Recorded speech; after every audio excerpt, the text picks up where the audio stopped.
bienvenue à la ressourcerie de l'écrivain. Je vous propose les 2 samedis qui viennent de lire les contes choisis de la famille des frères Grimm. C'est un recueil qui compte 20 contes, donc chaque samedi je vous en lirai 10. Je ferai un vlog lecture sur les 10 contes que j'aurai lus. J'ai l'impression que c'est un petit peu tourné sur les enfants, donc il n'y en aura peut-être pas grand chose à dire, donc ça sera un vlog lecture qui sera court. Je vous laisse tout de suite parce que je vais commencer à les lire. Bonne écoute!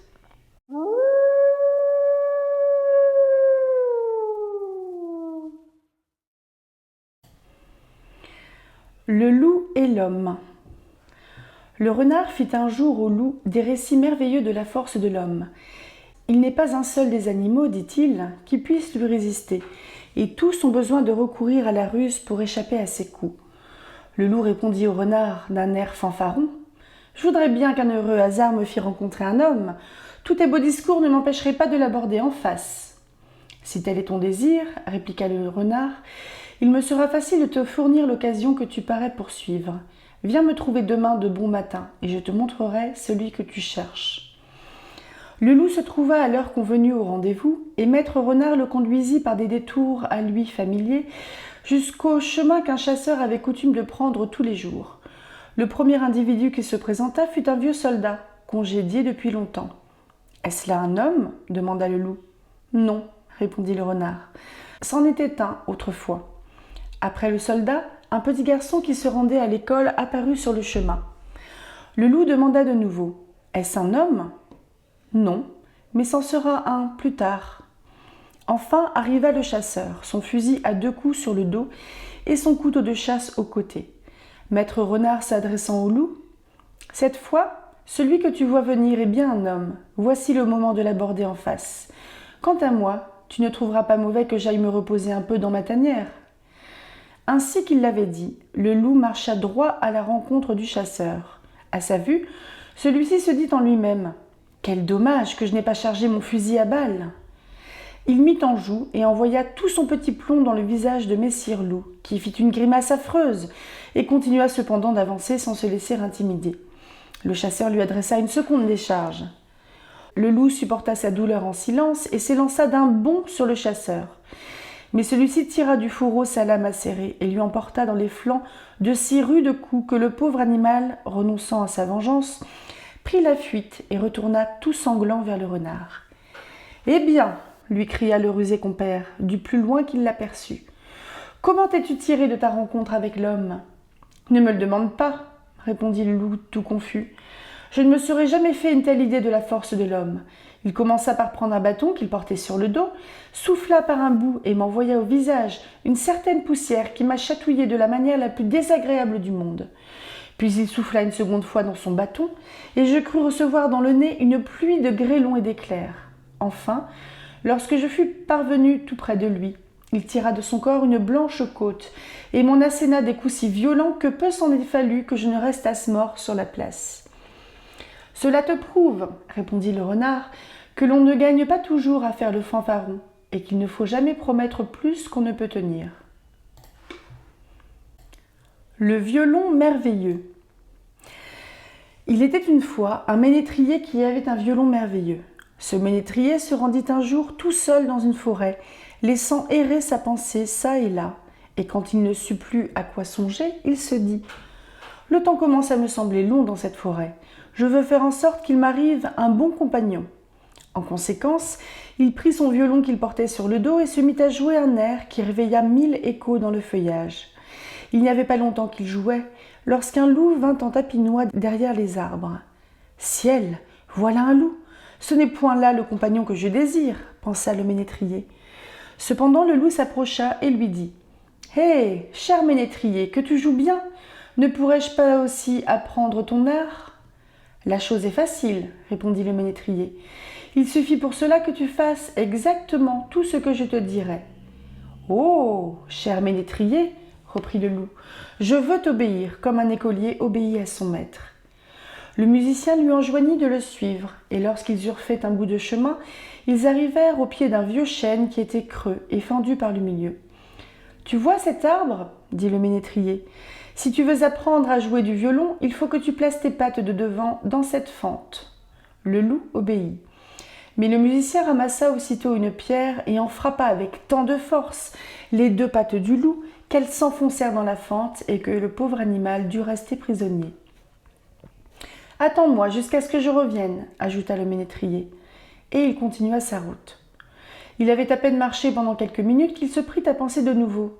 « Le temps me semble si long dans cette forêt que je vais tâcher de m'attirer un autre compagnon. » En conséquence, il prit son violon et joua un nouvel air. Il n'y avait pas longtemps qu'il jouait lorsqu'un renard arriva en tapinois à travers les arbres. « Ah, voilà un renard !» se dit le musicien. « Ce n'est pas là le compagnon que je désire. » Le renard s'approcha et lui dit « Hé, cher musicien, que tu joues bien, je voudrais bien apprendre ton art. »« La chose est facile, répondit le musicien. Il suffit pour cela que tu fasses exactement tout ce que je te dirai. »« Oh, cher musicien, reprit le renard, je te promets de t'obéir, comme un écolier obéit à son maître. Suis-moi, dit le ménétrier. Quand ils eurent marché pendant quelques minutes, ils arrivèrent à un sentier bordé des 2 côtés par de hauts arbustes. En cet endroit, le musicien s'arrêta, saisit d'un côté du chemin un noisetier qu'il inclina contre terre, mit le pied sur sa cime, puis de l'autre, il en fit de même avec un autre arbrisseau.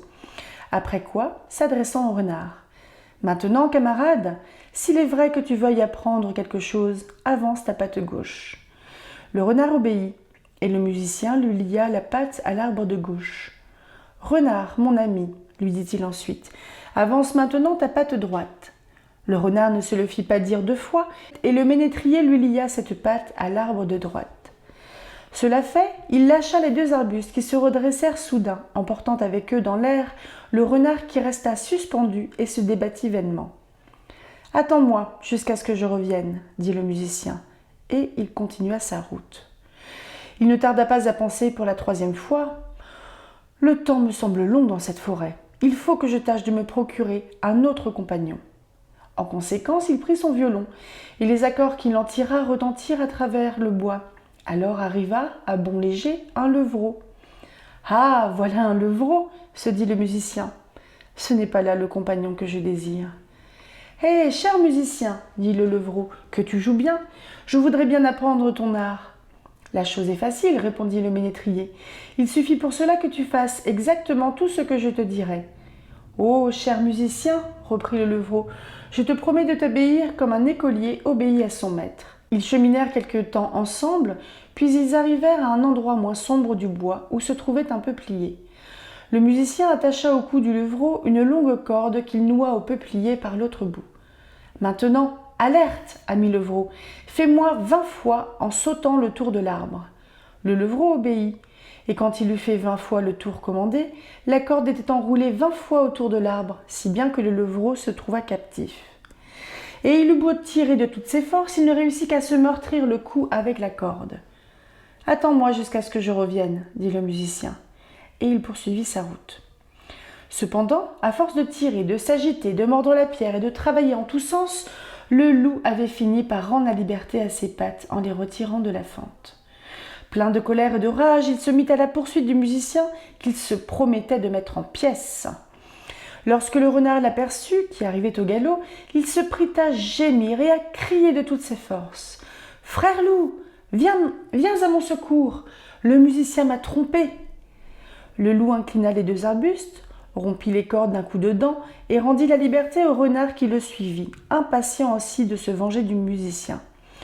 Ils rencontrèrent bientôt le pauvre levreau, qu'ils délivrèrent également, et tous les 3 se mirent à la poursuite de l'ennemi commun. Or, en continuant son chemin, le ménétrier avait une 4e fois joué de son violon merveilleux. Pour le coup, il avait mieux réussi. Les accords de son instrument étaient arrivés jusqu'aux oreilles d'un pauvre bûcheron, qui, séduit par cette douce musique, abandonna sa besogne et, la hache sous le bras, s'empressa de courir vers l'endroit d'où partaient les sons. « Voilà donc enfin le compagnon qu'il me faut, » dit le musicien, « car je cherchais un homme et non des bêtes sauvages. » Puis, il se remit à jouer d'une façon si harmonieuse et si magique que le pauvre homme resta là, immobile, comme sous l'empire d'un charme, et que son cœur déborda de joie. C'est en ce moment qu'arrivèrent le loup, le renard et le levreau. Le bûcheron n'eut pas de peine à remarquer que ses camarades n'avaient pas les meilleures intentions. En conséquence, il saisit sa hache brillante et se plaça devant le musicien, d'un air qui voulait dire « Celui qui en veut au ménétrier fera bien de se tenir sur ses gardes, car il aura affaire à moi. » Aussi, la peur s'empara-t-elle des animaux conjurés, qui retournèrent en courant dans la forêt. Le musicien témoigna sa reconnaissance au bûcheron en lui jouant encore un air mélodieux, puis il s'éloigna.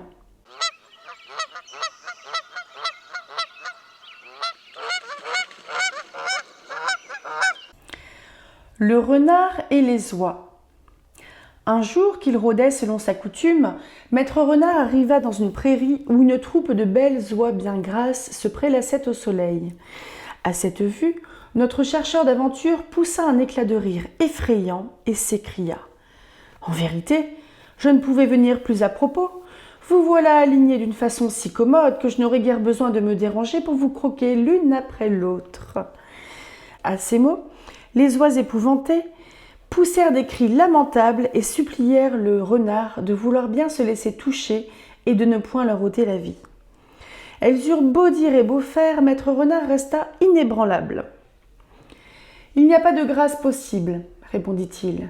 Votre dernière heure a sonné. » Cet arrêt cruel donna de l'esprit à l'une des oies, qui, prenant la parole au nom de la troupe, « Puisqu'il nous faut, dit-elle, renoncer aux douces voluptés des prés et des eaux, soyez assez généreux pour nous accorder la dernière faveur qu'on ne refuse jamais à ceux qui doivent mourir.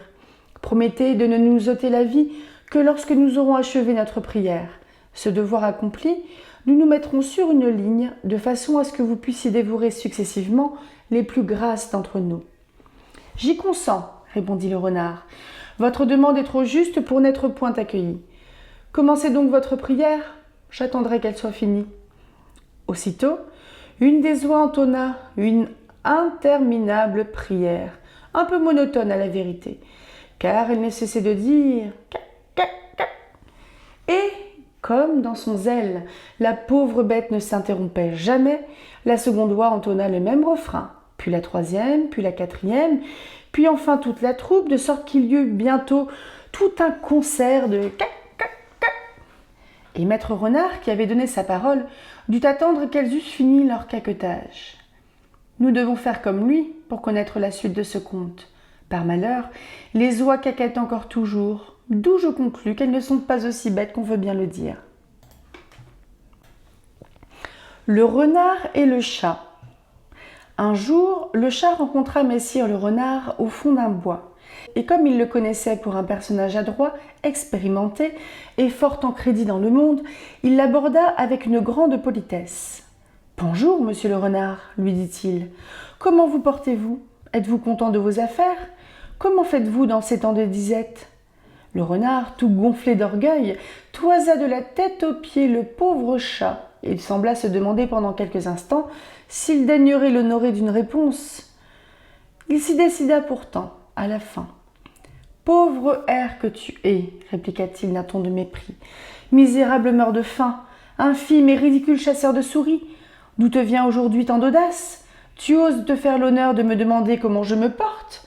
Mais pour te permettre de me questionner, quelles sont donc les connaissances que tu possèdes? De combien d'arts connais-tu les secrets? »« Je n'en connais qu'un seul, répondit le chat d'un air modeste et confus. « Et quel est cet art? Demanda le renard avec arrogance. « Quand les chiens sont à ma poursuite, repartit le chat, je sais leur échapper en grimpant sur un arbre. »« Est-ce là tout? Reprit le renard. « Moi, je suis passé docteur en 100 arts divers, mais ce n'est rien encore. Je possède en outre un sac tout rempli de ruses. En vérité, j'ai compassion de toi. Suis-moi, et je t'apprendrai comment on échappe aux chiens. » Comme il achevait ces mots, un chasseur, précédé de 4 dogues vigoureux, parut au bout du sentier. Le chat s'empressa de sauter sur un arbre et alla se fourrer dans les branches les plus touffues, si bien qu'il était entièrement caché. « Hâtez-vous de délier votre sac! Hâtez-vous d'ouvrir votre sac !» cria-t-il au renard. Mais déjà, les chiens s'étaient précipités sur ce dernier et le tenaient entre leurs crocs. « Hé, monsieur le renard !» cria de nouveau le chat. « Vous voilà bien embourbé avec vos 100 arts divers. Si vous n'aviez su que grimper comme moi, vous seriez en ce moment un peu plus à votre aise. » Le soleil qui rend témoignage. Un ouvrier tailleur voyageait de ville en ville pour se perfectionner dans son état. Les temps devinrent si difficiles qu'il ne put trouver d'ouvrage et qu'il tomba dans une misère profonde. Dans cette extrémité, il rencontra un juif au milieu d'un bois touffu. Et chassant de son cœur la pensée de Dieu, il le saisit au collet et lui dit « La bourse ou la vie ?»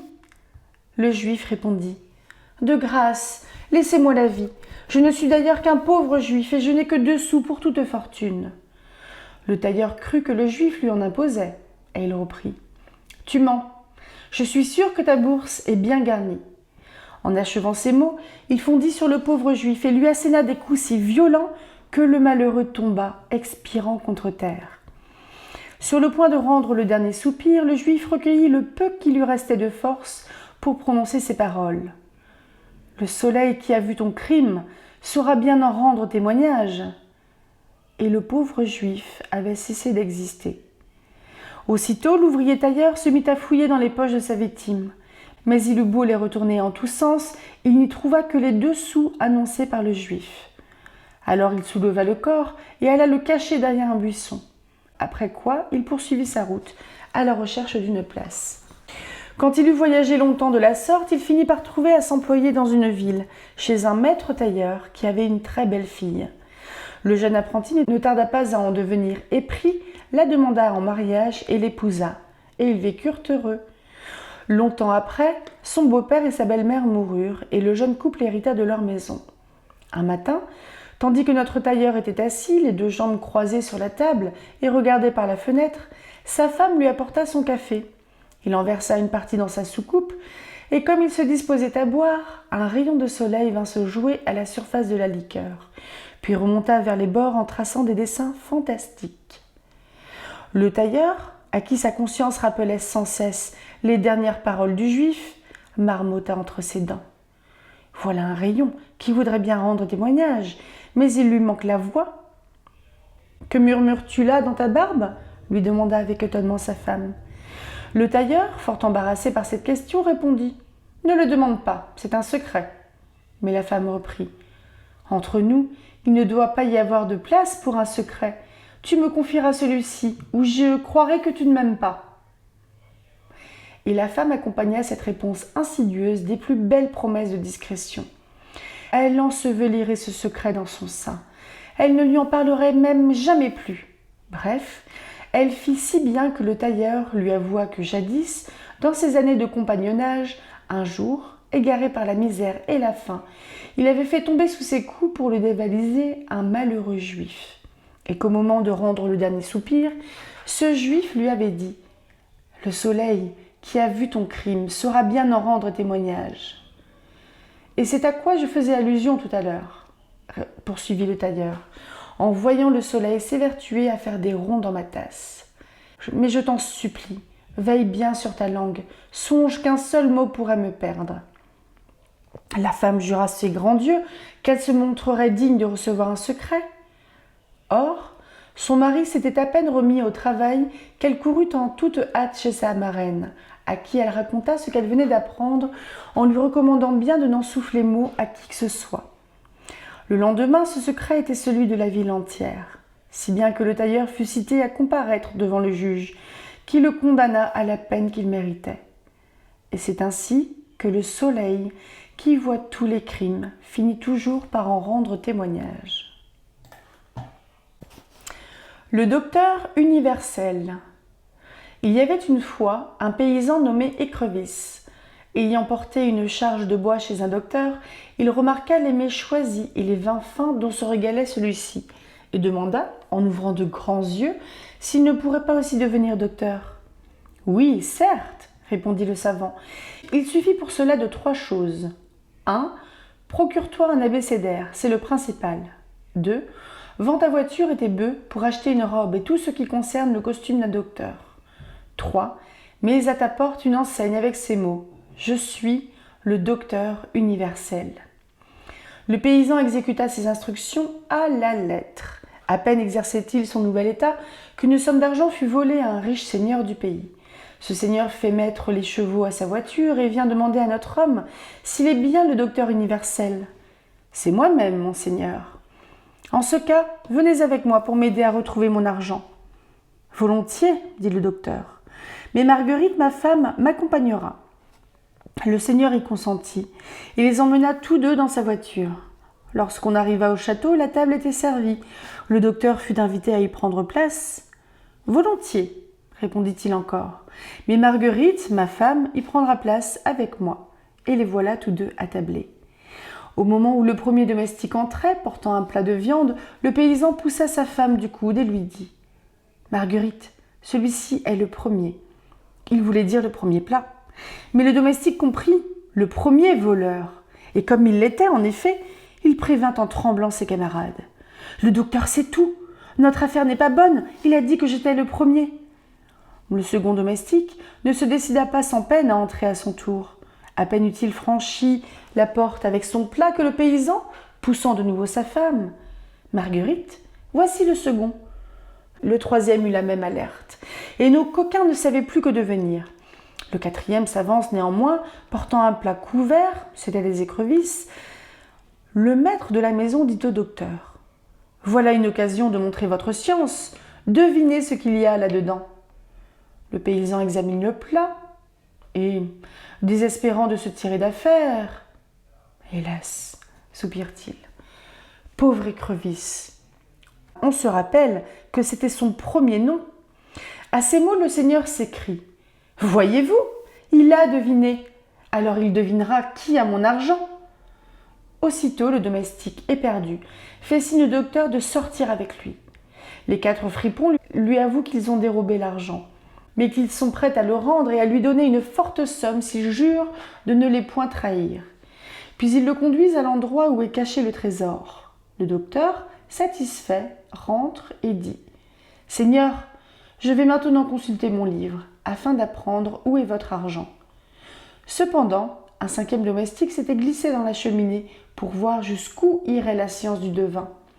Celui-ci feuillette en tous sens son abécédaire et ne pouvant y trouver un certain signe. « Tu es pourtant là-dedans !» s'écrie-t-il avec impatience. « Et il faudra bien que tu en sortes. » Le valet s'échappe de la cheminée, se croyant découvert, et crie avec épouvante « Cet homme sait tout !» Bientôt, le docteur montra au seigneur son argent, sans lui dire qui l'avait soustrait. Il reçut de part et d'autre une forte récompense et fut désormais un homme célèbre. La douce bouillie. Une fille pauvre mais vertueuse et craignant Dieu vivait seule avec sa vieille mère. Leur misère était devenue si grande qu'elle se voyait sur le point de mourir de faim.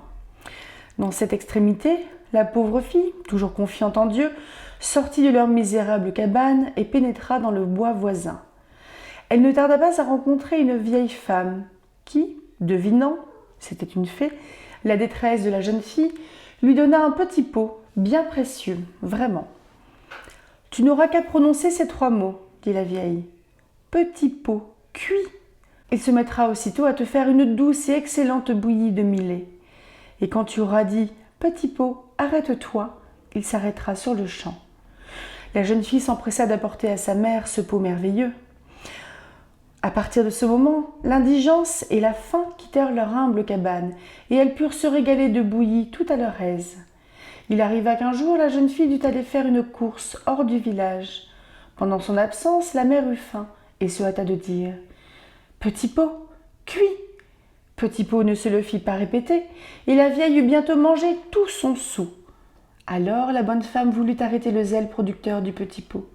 Mais par malheur, elle ignorait les mots qu'il fallait prononcer pour cela. Maître Petit Pot continua donc de cuire toujours plus et plus fort, si bien que la bouillie ne tarda pas à déborder du vase, puis à remplir la cuisine, puis à inonder la maison, puis la maison d'à côté, puis une autre, puis encore une autre, puis enfin toute la rue. Et du train dont il y allait, on eût dit qu'il voulait noyer le monde entier. Cela devenait d'autant plus effrayant que personne ne savait comment s'y prendre pour arrêter ce déluge. Heureusement qu'à la fin, comme il ne restait plus dans tout le visage qu'une seule maison qui ne fût pas devenue la proie de la bouillie, la jeune fille revint et s'écria « Petit pot, arrête-toi !» et aussitôt Petit Pot s'arrêta. Les habitants du village, qui désiraient rentrer dans leur maison, n'en durent pas moins avaler beaucoup plus de bouillie qu'ils n'en voulaient. Ce conte prouve qu'on fait toujours mal ce qu'on ne sait qu'à demi.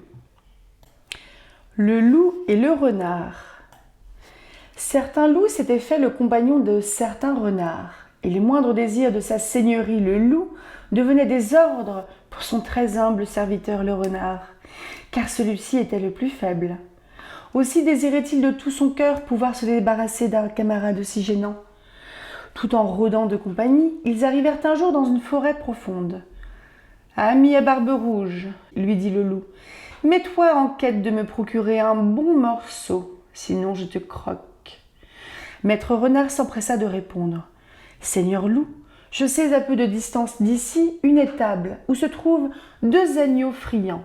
Si le cœur vous en dit, nous irons en dérober un. » La proposition plut au loup. En conséquence, nos 2 compagnons se dirigèrent vers la ferme indiquée. Le rusé renard parvint sans peine à dérober un des agneaux qu'il s'empressa d'apporter au loup, puis il s'éloigna. Aussitôt, le loup se mit en devoir de dévorer à belles dents l'innocente bête. Et quand il eut fini, ce qui ne tarda guère, ne se sentant pas encore suffisamment repu, il se prit à penser que ce ne serait pas trop du second agneau pour apaiser sa faim. Il se décida donc à entreprendre lui-même cette nouvelle expédition.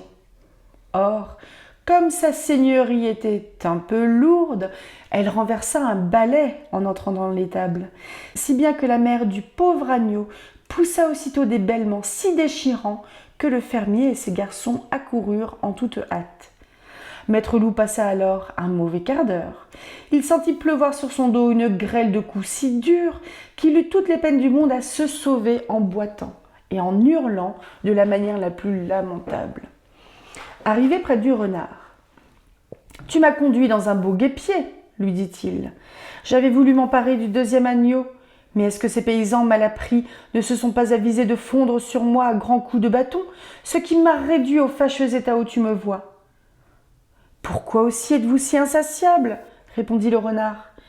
Le jour suivant, ils se remirent en campagne, et s'adressant à son rusé compagnon, « Ami à barbe rouge, lui dit le loup, mets-toi en quête de me procurer un bon morceau, sinon je te croque. » Maître Renard s'empressa de répondre. « Seigneur loup, je connais une ferme dont la fermière est présentement occupée à faire des gâteaux délicieux.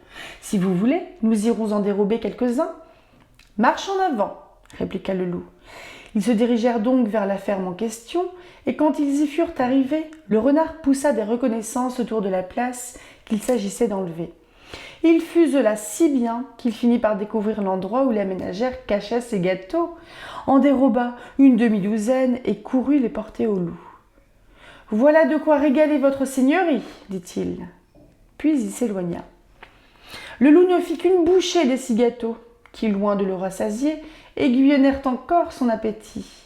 « Cela demande à être goûté plus à loisir, » rumina-t-il. En conséquence, il entra dans la ferme d'où il avait vu sortir le renard et parvint dans l'office où se trouvaient les gâteaux. Mais dans son avidité, il voulut tirer à lui tout le plat qui tomba sur le carreau et vola en pièces en occasionnant un grand fracas. Attirée soudain par un tel vacarme, la fermière aperçut le loup et appela ses gens. Ceux-ci accoururent sur le champ, et cette fois encore, maître loup fut rossé d'importance. Boitant de 2 pattes et poussant des hurlements capables d'attendrir un rocher, il rejoignit le renard dans la forêt. « Dans quel horrible guêpier m'as-tu de nouveau conduit ?» lui dit-il. « Il se trouvait là des rustres qui m'ont cassé leur bâton sur le dos. »« Pourquoi votre seigneurie est-elle si insatiable ?» répondit le renard. Le lendemain, les 2 compagnons se mirent pour la 3e fois en campagne. Et bien que le loup ne pût encore marcher que clopin-clopant, s'adressant de nouveau au renard, « Ami à la barbe rouge, lui dit-il, mets-toi en quête de me procurer un bon morceau, sinon je te croque. » Le renard s'empressa de répondre. « Je connais un homme qui vient de saler un porc. Le lard savoureux se trouve en ce moment dans un tonneau de sa cave. Si vous voulez, nous irons en prélever notre part. »« J'y consens, » répliqua le loup. Mais j'entends que nous y allions ensemble pour que tu puisses me prêter secours en cas de malheur. De tout mon cœur, reprit le rusé renard. Et il se mit immédiatement au devoir de conduire le loup par une foule de détours et de sentiers jusque dans la cave annoncée. Ainsi que le renard l'avait prédit, jambon et lard se trouvaient là en abondance. Le loup fut bientôt à l'œuvre. « Rien ne nous presse, dit-il. Donnons-nous-en donc tout à notre aise. » Maître Renard se garda bien d'interrompre son compagnon dans ses fonctions gloutonnes, mais quant à lui, il eut toujours l'œil et l'oreille au guet. De plus, chaque fois qu'il avait avalé un morceau, il s'empressait de courir à la lucarne par laquelle ils avaient pénétré dans la cave, afin de prendre la mesure de son ventre. Étonné de ce manège, le loup lui dit, entre deux coups de dents, « Ami renard, explique-moi donc pourquoi tu perds ainsi ton temps à courir de droite à gauche, puis à passer et à repasser par ce trou. » « C'est pour m'assurer que personne ne vient, reprit le rusé renard, que votre seigneurie prenne seulement garde de se donner une indigestion. »« Je ne sortirai d'ici, répliqua le loup, que lorsqu'il ne restera plus rien dans le tonneau. » Dans l'intervalle arriva le paysan, attiré par le bruit que faisaient les bonds du renard. Ce dernier n'eut pas plutôt aperçu notre homme qu'en un saut, il fut hors de la cave. Sa seigneurie le loup voulut le suivre, mais par malheur, il avait tant mangé que son ventre ne put passer par la lucarne et qu'il y resta suspendu. Le paysan eut donc tout le temps d'aller chercher une fourche dont il perça le pauvre loup. Sans sa gloutonnerie, se dit le renard, en riant dans sa barbe, je ne serais pas encore débarrassé de cet importun compagnon. La chouette. Il y a environ quelques siècles, lorsque les hommes n'étaient pas encore aussi fins et aussi rusés qu'ils le sont aujourd'hui, il arriva une singulière histoire. Dans je ne sais plus quelle petite ville, fort peu familiarisée, comme on va le voir, avec les oiseaux nocturnes. À la faveur d'une nuit très obscure, une chouette, venue d'une forêt voisine, s'était introduite dans la grange d'un habitant de la petite ville en question, et quand reparut le jour, elle n'osa pas sortir de sa cachette, par crainte des autres oiseaux, qui n'auraient pas manqué de la saluer d'un concert de cris menaçants. Or, il arriva que le domestique vint chercher une botte de paille dans la grange, mais à la vue des yeux ronds et brillants de la chouette tapie dans un coin, il fut saisi de frayeur, qu'il prit ses jambes à son cou et courut annoncer à son maître qu'un monstre, comme il n'en avait encore jamais vu, se tenait caché dans la grange, qu'il roulait dans ses orbites profondes des yeux terribles, et qu'à coup sûr, cette bête avalerait un homme sans cérémonie et sans difficulté. « Je te connais, beau masque, lui répondit son maître. S'il ne s'agit que de faire la chasse aux merles dans la plaine, le cœur ne te manque pas. Mais aperçois-tu un pauvre coq étendu mort contre terre, avant de t'en approcher, tu as soin de t'armer d'un bâton. Je veux aller voir moi-même à quelle espèce de monstre nous allons avoir affaire. » Cela dit, notre homme pénétra d'un pied hardi dans la grange et se mit à regarder en tous sens. Il n'eut pas plutôt vu de ses propres yeux l'étrange et horrible bête qu'il fut saisi d'un effroi pour le moins égal à celui de son domestique. En deux bonds, il fut hors de la grange et courut prier ses voisins de vouloir bien lui prêter aide et assistance contre un monstre affreux et inconnu. « Il y va de votre propre salut, lui dit-il. Car si ce terrible animal parvient à s'évader de ma grange, c'en est fait de la ville entière. » En moins de quelques minutes, des cris d'alarme retentirent par toutes les rues. Les habitants arrivèrent armés de piques, de fourches et de faux, comme s'il se fût agi d'une sortie contre l'ennemi. Puis enfin parurent, en grand costume et revêtus de leur écharpe, les conseillers de la commune avec le bourgmestre en tête. Après s'être mis en rang sur la place, ils s'avancèrent militairement vers la grange qu'ils cernèrent de tous côtés. Alors, le plus courageux de la troupe sortit du cercle et se risqua à pénétrer dans la grange, la pique en avant. Mais on l'en vit ressortir aussitôt à toutes jambes, pâle comme la mort et poussant de grands cris. Deux autres bourgeois intrépides osèrent encore après lui tenter l'aventure, mais ils ne réussirent pas mieux. À la fin, on vit se présenter un homme d'une stature colossale et d'une force prodigieuse. C'était un ancien soldat qui, par sa bravoure, s'était fait une réputation à la guerre. « Ce n'est pas en allant vous montrer les uns après les autres, dit-il, que vous parviendrez à vous débarrasser du monstre. Il s'agit ici d'employer la force, mais je vois avec peine que la peur a fait de vous autant de femmes. » Cela dit, notre valeureux guerrier se fit apporter cuirasse, glaive et lance, puis il s'arma en guerre. Chacun vantait son courage, quoique presque tous fussent persuadés qu'ils couraient à une mort certaine. Les deux portes de la grange furent ouvertes, et l'on put voir alors la chouette, qui était allée se poser sur une poutre du milieu. Le soldat se décida à monter à l'assaut. En conséquence, on lui apporta une échelle qu'il plaça contre la poutre. Au moment où il s'apprêtait à monter, ses camarades lui crièrent en chœur de se conduire en homme. Puis, ils le recommandèrent à Saint-Georges, qui, chacun le sait, dompta jadis le dragon. Quand il fut parvenu aux 3/4 de l'échelle, la chouette, qui s'aperçut qu'on en voulait à sa noble personne, et que d'ailleurs les clameurs de la foule avaient effarouché, ne sachant de quel côté s'enfuir, se mit soudain à rouler de grands yeux, hérissa ses plumes, déploya ses vastes ailes, desserra son bec hideux et poussa 3 cris sauvages d'une voix rauque et effrayante. « Frappez-la de votre lance !» s'écrièrent au même instant du dehors les bourgeois électrisés.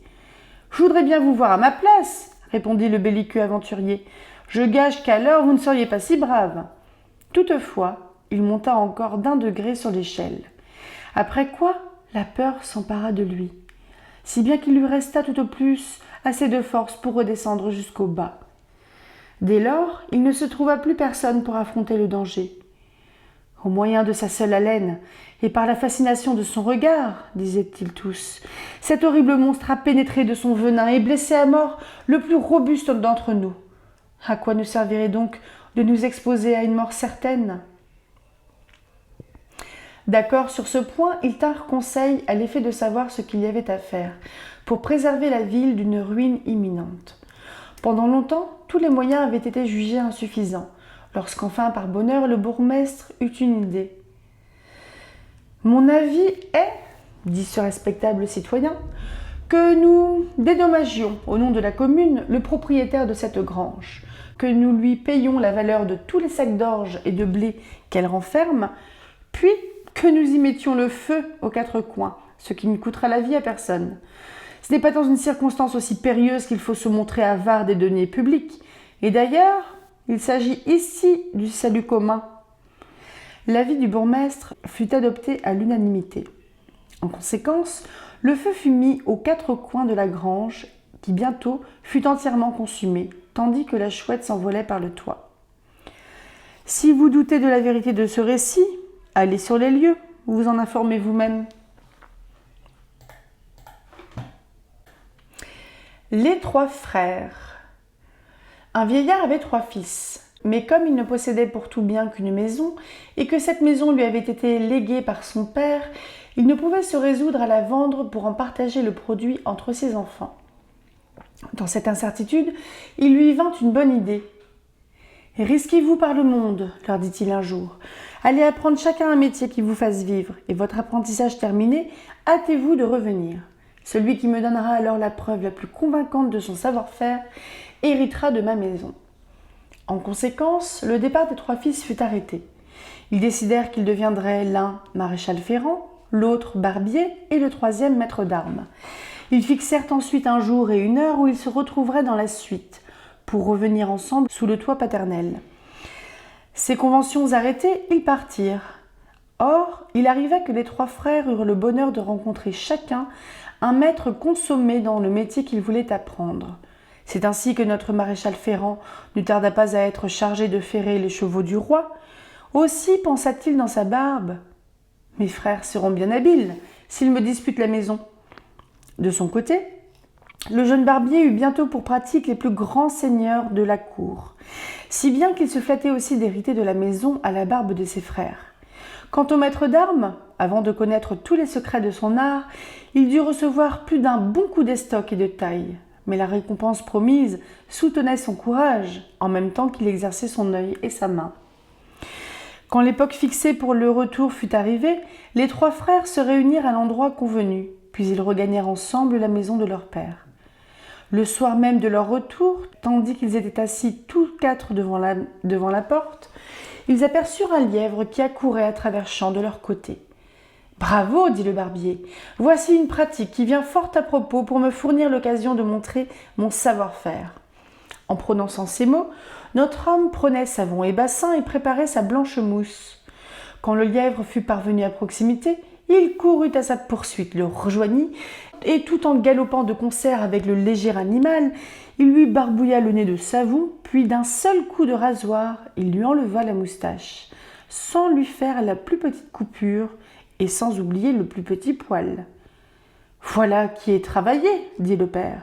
Il faudra que tes frères soient bien habiles pour te disputer la maison. » Quelques moments après, on vit arriver à toute bride un cheval fringant attelé à une légère voiture. « Je vais vous donner un échantillon de mon adresse, » dit à son tour le maréchal Ferrand. À ces mots, il s'élança sur la trace du cheval, et bien que celui-ci redoubla de vitesse, il lui enleva les 4 fers, auxquels il en substitua 4 autres, et tout cela en moins d'1 minute, le plus aisément du monde, et sans ralentir la course du cheval.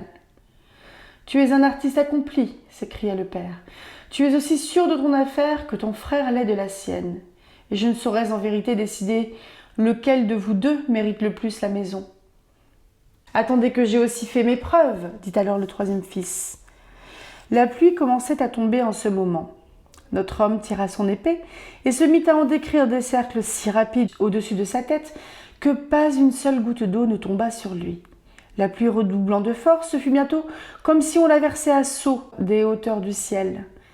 Cependant, notre maître d'armes, qui s'était borné à agiter son épée toujours plus vite, demeurait à sec sous son arme, comme s'il eût été sous un parapluie ou sous un toit. À cette vue, l'admiration de l'heureux père fut au comble, et il s'écria « C'est toi qui as donné la preuve d'adresse la plus étonnante. C'est à toi que revient la maison. » Les 2 fils aînés approuvèrent cette décision et joignirent leurs éloges à ceux de leur père. Ensuite, comme ils s'aimaient tous 3 beaucoup, ils ne voulurent pas se séparer et continuèrent de vivre ensemble dans la maison paternelle où ils exercèrent chacun leur métier. Leur réputation d'habileté s'étendit au loin et ils devinrent bientôt riches. C'est ainsi qu'ils vécurent heureux et considérés jusqu'à un âge très avancé. Et lorsqu'enfin l'aîné tomba malade et mourut, les 2 autres en prirent un tel chagrin qu'ils ne tardèrent pas à le suivre. On leur rendit les derniers devoirs. Le pasteur de la commune fit observer avec raison que 3 frères qui, pendant leur vie, avaient été doués d'une si grande adresse et unis par une si touchante amitié, ne devaient pas non plus être séparés dans leur mort. En conséquence, on les plaça tous 3 dans le même tombeau.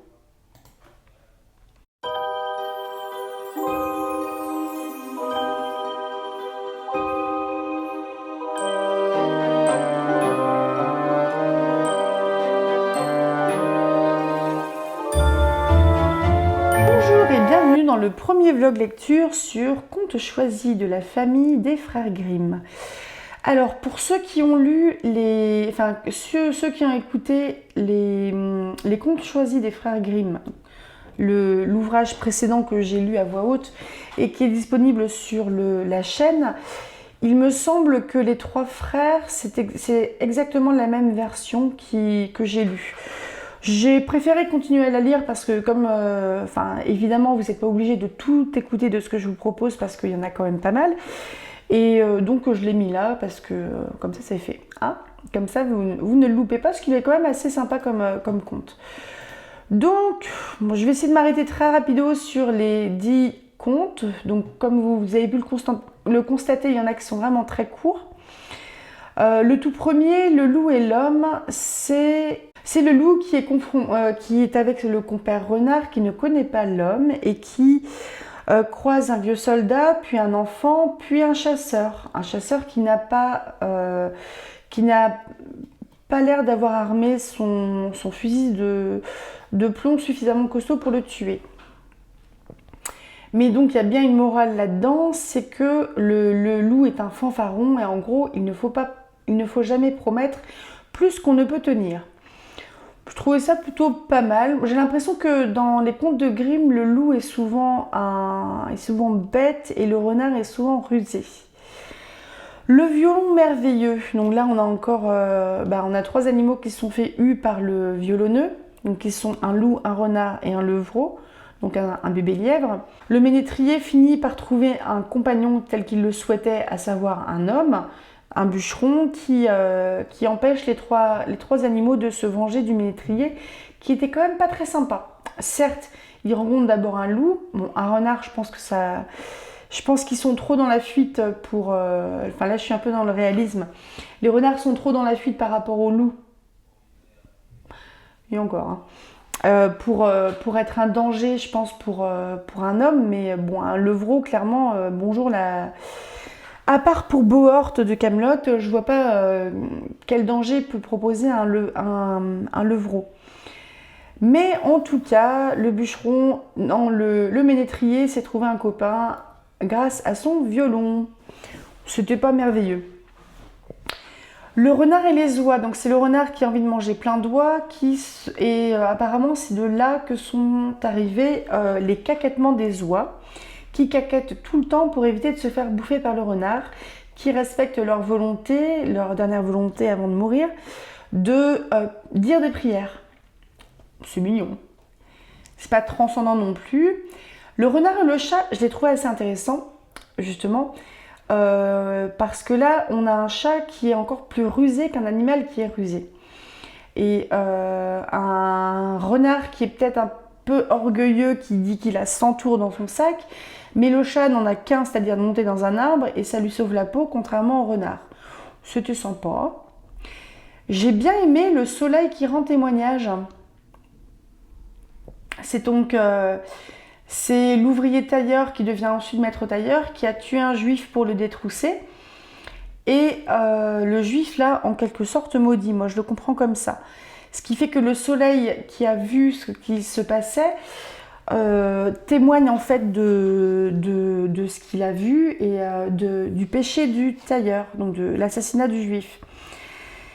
Bon, on a comme souvent, ça c'est un peu chiant, la femme qui peut pas tenir un secret, mais bon, au moins, enfin, en même temps, ce secret-là, fallait-il bien le tenir.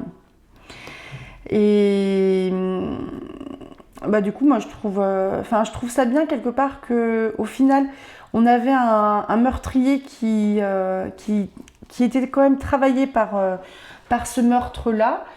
On a un soleil, donc est-ce que c'est pas une espèce de rappel à une divinité solaire qui était un petit peu omnisciente, un peu Dieu en fait avant Dieu? Je sais pas, peut-être. Le docteur universel, là j'ai trouvé ça, ça j'aime bien, les personnages naïfs, voire un petit peu pas très cultivés, pas très instruits comme ça, qui en fait ont un coup de bol extraordinaire et qui par des concours de circonstances ou des mots qu'ils sortent un peu comme ça, mais hors de leur, enfin dans le contexte où ils les disent, ça donne du sens mais à quelqu'un d'autre. Donc je trouvais ça assez sympa parce que en gros c'est un peu un pauvre type qui réussit à résoudre une affaire et qui en est récompensé, alors que quelque part il n'a pas fait exprès.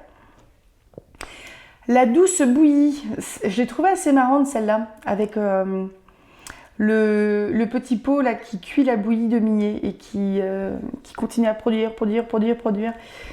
Donc, et la morale, je la trouve assez sympa, je vais vous la relire, c'est « Ce qu'on te prouve qu'on fait toujours mal, ce qu'on ne sait qu'à demi ». Ben, je pense que c'est pas complètement faux, franchement. On est dans de la sagesse populaire, là, hein, tout bêtement. Hein. Le loup et le renard. Donc, c'est le loup qui a trop la dalle, le renard qui a un petit peu son larbin, et le loup qui se fait avoir parce que le loup qui se fait avoir parce qu'il a trop bouffé et qui peut plus sortir de la cave et qui se fait donc tuer par le paysan. Contrairement au renard qui surveillait bien et qui a réussi à s'en sortir. Ça me fait penser à un... Je me demande si c'est pas soit c'est un conte de Perrault, soit c'est une fable de La Fontaine, et ça devait être une fouine ou quelque chose comme ça, qui va dans un grenier et qui a tellement bouffé en fait qu'elle n'arrive pas à ressortir. Ce qui fait qu'il faut qu'elle jeûne pour ressortir du grenier, mais comme elle jeûne à la fin, et ça fait un peu un truc comme ça en cercle, un espèce de cercle vicieux. La chouette, ça m'a fait rire. Enfin, rire, peut-être pas non plus. Mais la chouette, j'ai trouvé ça assez sympa parce qu'on est un petit peu dans des... Là, on n'est pas dans la sagesse, on est un peu dans l'inverse de la sagesse, avec des gens qui n'ont jamais vu une chouette et qui ont très peur de la chouette, et qui du coup, on finisse quand même par cramer une grange pour un piaf, alors qu'ils pensaient que c'était un monstre, etc. Ça veut quand même dire certaines choses aussi par rapport, je pense à des populations qui sont peu instruites, qui sont nourries de superstitions, etc. Enfin, le dernier conte, c'était Les Trois Frères. Donc Les Trois Frères, moi je les avais déjà lus. Bon, c'est quand même carrément cheaté, entre guillemets, que le barbier réussisse à tailler la moustache du lièvre qui court, que l'autre il arrive à changer les quatre fers du cheval qui galope, et le dernier qui arrive à tailler la pluie de manière à pas être mouillé.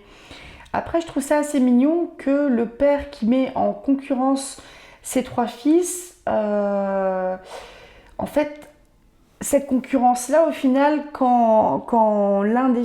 parce que chacun de ces fils-là est bon dans son domaine, et le fait que le père, il désigne quand même un de ses fils pour hériter, et qu'au final, les trois frangins se disent « bah non, on va vivre ensemble », et qu'ils meurent quasiment ensemble, ils sont enterrés ensemble.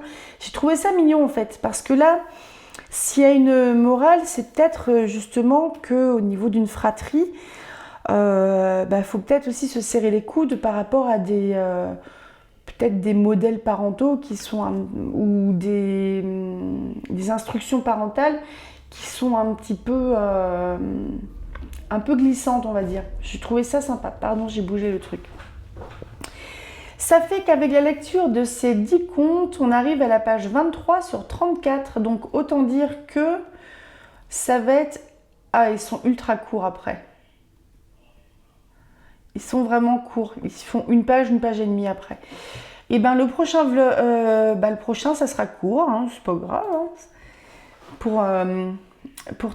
pour terminer ce livre-là. Et je vérifie par contre s'il n'y a pas Bon, j'ai pas l'impression qu'il y ait de contes que j'ai déjà lus. Après, ça serait pas gênant parce que, comme je vous le disais, vous ne me devez rien. Vous piochez un peu ce que vous voulez dans ce que je vous propose au niveau des vidéos. Donc, je préfère un petit peu, entre guillemets, radoter et vous proposer des mêmes contes qui font pas partie du même livre, mais qui sont les mêmes, plutôt que de vous dire « Ah ben, je l'ai dit là », parce que je sais même plus où je l'ai lu. Mais bref. J'espère que ça vous a plu. Donc le prochain, ça sera encore plus court, donc j'aurai sans doute encore moins à dire. Et encore là, j'ai tenu 10 minutes. C'est déjà ça. Allez, à tout bientôt. Je vous souhaite un très bon samedi. Remettez-vous bien du réveillon. Au revoir.